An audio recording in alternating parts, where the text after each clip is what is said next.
ఇప్పుడు కేవలం 7,999 up to 10 kgs వరకు బరువు తగ్గి అధిక బరువు నుంచి వచ్చే ప్రధాన సమస్యలను దూరం చేసుకోండి. విజయవాడలో ఒక స్క్రాప్ వ్యాపారి 20 కోట్లకు మోసం చేశారు. అధిక లాభాలొస్తాయని ఆశ చూపి తెలిసిన వారి దగ్గరే కోట్ల రూపాయలు వసూలు చేశారు. అతను నమ్మి చాలా మంది పెట్టుబడి పెట్టారు. అయితే కొన్ని రోజులుగా వ్యాపారి కనిపించకపోవడంతో బాధితులు ఆందోళన చెందుతున్నారు. పోలీసులకు ఫిర్యాదు చేశారు.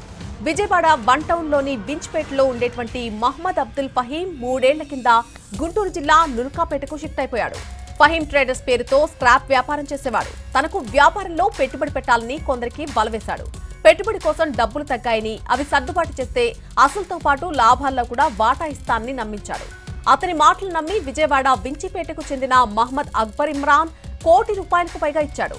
ఆ తర్వాత ఇచ్చిన డబ్బు గురించి కానీ టెండర్ గురించి కానీ ఫహీం ప్రస్తావించలేదు.